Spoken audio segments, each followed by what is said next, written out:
Natacha. Salut tout le monde, aujourd'hui on va faire une nouvelle vidéo de Olga la petite matrioshka. On commence la vidéo. Natacha, Natalia, Ivanka, Irina et Olga sont des matrioshkas, des poupées russes qui s'emboîtent les unes dans les autres. Ce matin-là, quand Natacha, Natalia, Ivanka, Irina et Olga se sont réveillés, le lit d'Olga était vide. Sur l'oreiller, il y avait un mot où on pouvait lire « Je dois savoir pourquoi je ne suis pas comme vous. Je vais chercher la réponse. À bientôt, Olga. » Quand Olga était sortie de la maison, il faisait nuit. C'était pour la première fois qu'elle se retrouvait sans ses sœurs. Olga marcha lentement et finit par s'endormir, épuisée. Les rayons du soleil la réveillèrent, lui montrant où elle s'était endormie. Olga avait passé la nuit devant le magasin de Sacha. C'était une boutique de souvenirs où se trouvaient des centaines de poupées russes, de toutes sortes et de toutes tailles. Olga, moi Sacha, que fais-tu là tout seul, petite matrioshka? Je dois savoir pourquoi je ne suis pas comme mes sœurs. Pourquoi je ne m'ouvre pas? Et pourquoi je ne cache pas un peu petite matrioshka? Je n'en sais rien, petite Olga. Tout ce que je peux te dire, c'est que les enfants préfèrent la plus petite des matrioshkas parce qu'elle est la dernière qu'ils découvrent.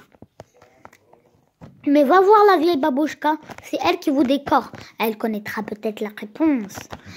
Olga reprit sa marche et arriva chez la vieille babouchka. Que fais-tu? Des motifs colorés ornaient la façade de sa maison. Olga demanda. Des motifs colorés ornaient sa façade de sa maison. Sur des étagères, il y avait une multitude de pots de peinture de toutes tailles. Sur des étagères, des matrioshkas attendaient d'être peintes. Que fais-tu là tout seul, petite matrioshka? Je voudrais savoir pourquoi je ne suis pas comme mes sœurs.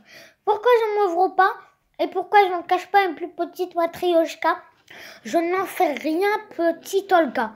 Tout ce que je peux te dire, c'est que la plus petite des matrioshkas est la plus difficile à décorer.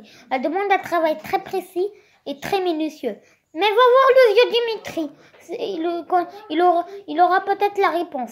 Il vit là-bas, le village à côté. Olga arriva chez Dimitri, le menuisier. Dimitri avait fini de construire une poupée. Que fais-tu là tout seul, petite matrioshka? Je voudrais savoir pourquoi je ne suis pas comme mes sœurs.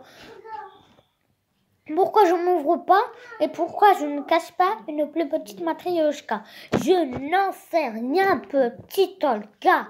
Tout ce que je peux te dire, c'est que je passe beaucoup de temps à fabriquer la plus petite des matrioshkas. Mais va voir Igor le bûcheron. Il aura peut-être la réponse. Il vit là-bas à l'orée de la forêt. Olga continue à guider par les coupes de hache du bûcheron qui abattait un arbre. Que fais-tu là tout seul, petite matrioshka? Je voudrais savoir pourquoi je ne suis pas comme mes sœurs.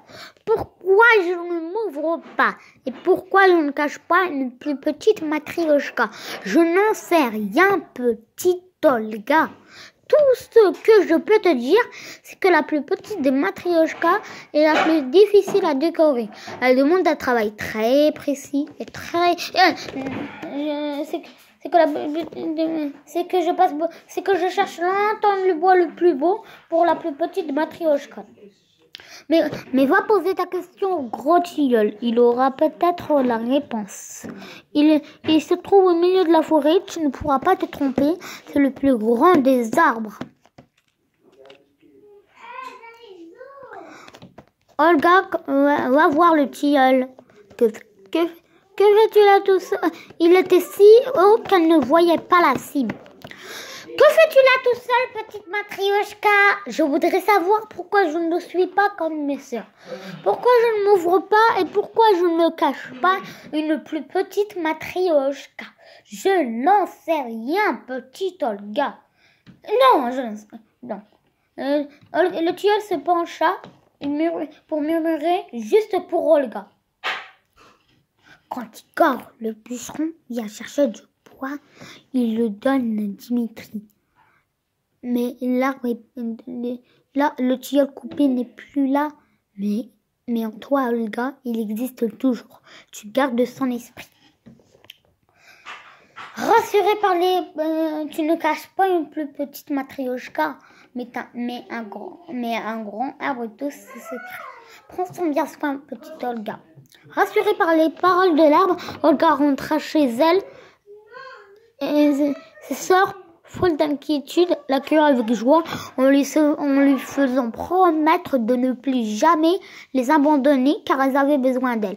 Depuis ce jour, la petite Matrioshka n'est plus malheureuse car même si elle n'est pas comme ses sœurs, elle sait que sa différence est belle. Voilà, l'histoire est terminée. J'espère que vous a plu.